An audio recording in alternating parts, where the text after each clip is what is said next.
Eu quero agradecer a todo mundo que está conosco nesse web treinamento de hoje sobre o MapInfo e suas aplicações. É uma sequência do web treinamento, na verdade, naquele primeiro webinar introdutório.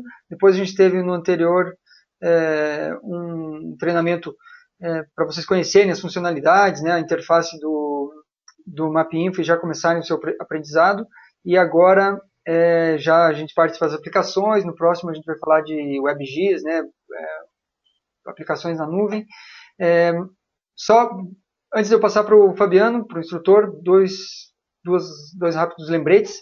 Você terá acesso aos materiais apresentados, tanto o PDF da apresentação quanto o vídeo na íntegra. A gente vai encaminhar para você hoje mesmo, ou no máximo amanhã, esse material. E o seu certificado de participação, seja nesse curso ou nos 3 dessa série, a gente vai enviar por e-mail depois dos cursos. Ok?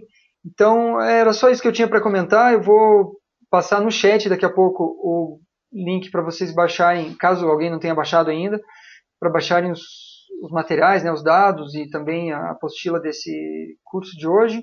O link também, para se alguém ainda não baixou, que possa fazer o download da versão trial do MapInfo. E aí a gente vai interagindo aqui pelo chat, beleza? Então, estou passando para o Fabiano para que possa se apresentar aí, começar a apresentação. Fabiano, boa tarde, bem-vindo. Agora é com você. Oi, boa tarde, pessoal.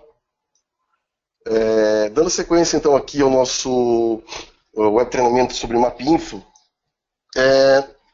primeiramente, eu quero lembrar vocês que participaram do último web treinamento que a atualização aqui do software foi atualizada aqui no meu computador e a gente vai repassar aqueles exercícios da aula passada, mas já fazendo com as potenciais aplicações que eu separei aqui, tá?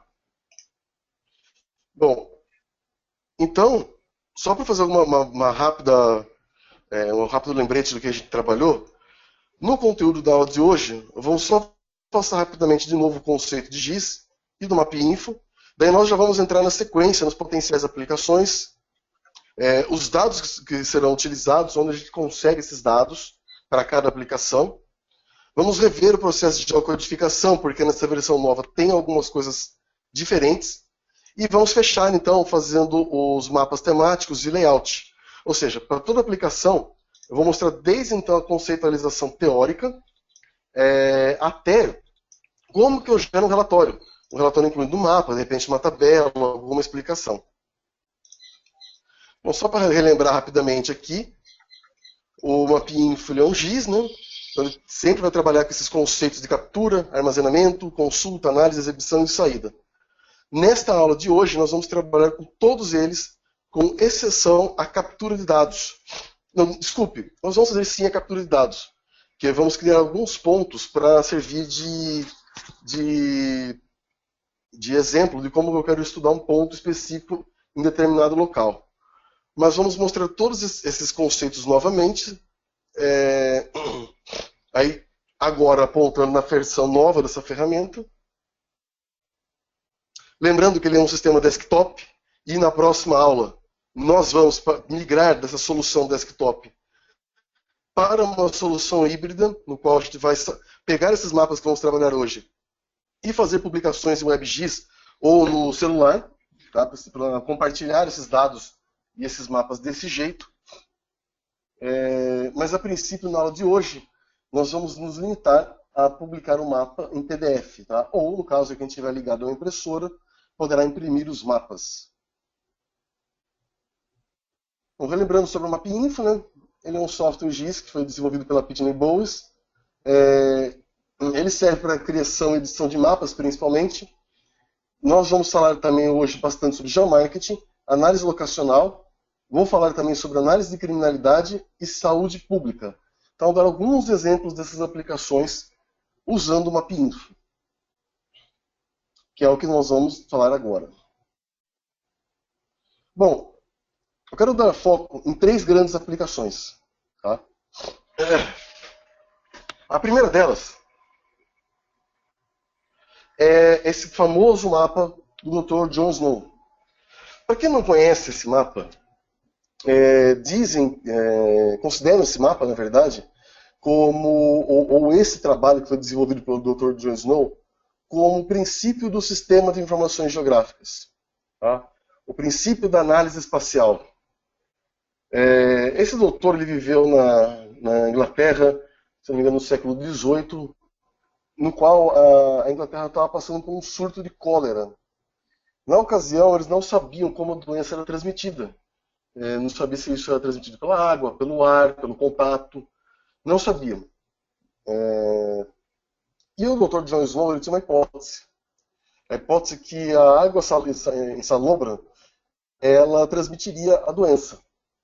Então, para ele testar essa hipótese, o que ele fez? Se vocês notarem aqui neste mapa, eu tenho aqui os círculos azuis,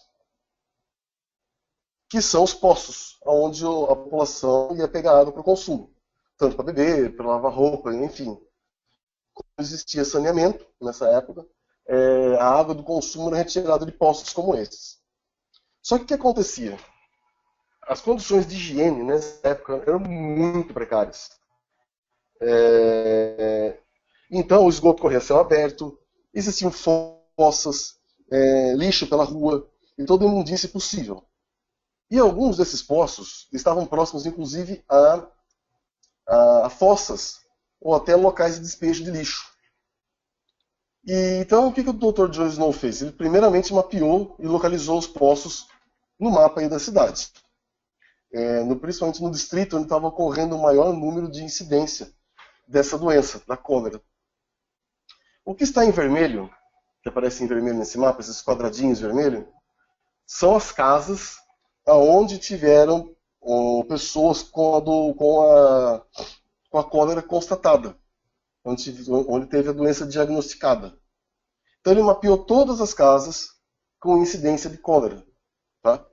E o que ele fez aqui? Se vocês olharem bem, ele fez uma correlação. As pessoas tendem a buscar água no poço mais próximo da sua casa. Então, por consequência, ele deduziu que esse poço aqui, na Broadway Street, seria o poço que estaria transmitindo o vetor da cólera. Na época, ele tentou convencer as autoridades, mostrando esse trabalho. Só que ele tinha um problema. Existiam alguns casos isolados que estavam ocorrendo de cólera fora desse raio de atuação aqui do mapa. Aí ele foi constatar que a pessoa que ficou doente era mãe de um cidadão ali da época que gostava da água desse poço. Então ele ia todo dia buscar água para ela nesse poço. Então, tendo essa confirmação, foi o que ele precisava para convencer as autoridades da época para fechar esse poço. E quando isso foi feito, a epidemia, pelo menos nesse bairro aqui, cessou. Porque foi constatado que a doença era transmitida pela água contaminada. Então,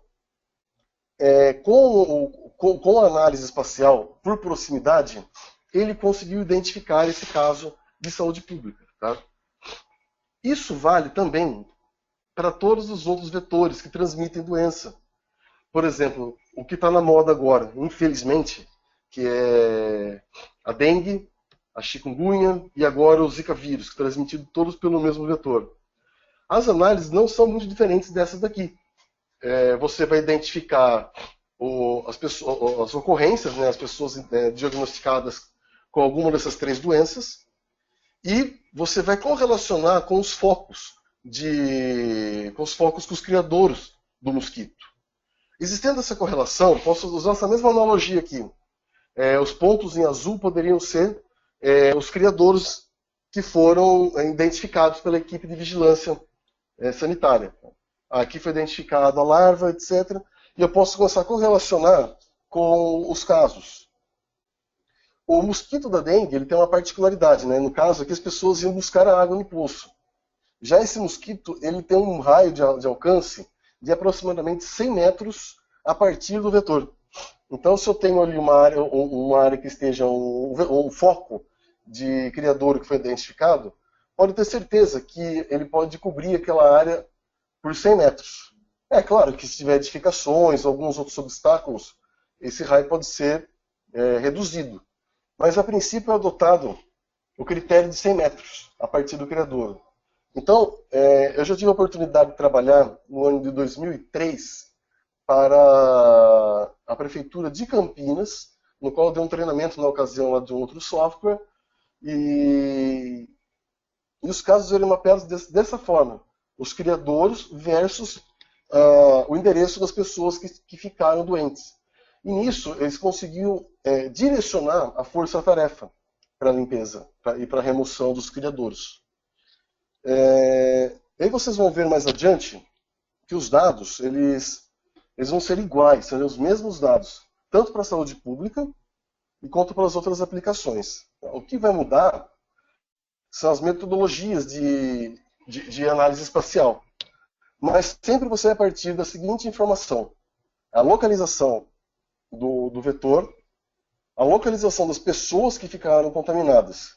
No caso, por exemplo, de geomarketing, eu posso substituir a localização dos vetores pela localização das lojas, as pessoas contaminadas por clientes. No caso de segurança pública, eu substituo a criminalidade pelas lojas e a população que sofreu a criminalidade. O tipo de dado, a fonte que origina os dados é muito parecida, senão muitas vezes é a mesma. Tá? Então, a passada que a gente vai fazer na prática, vocês vão identificar isso daí. Já no mapa de segurança pública, que eu também tive a oportunidade de uma empresa de geomarketing de fazer alguns mapas desses, eram mapas de criminalidade, ou que a gente também chamava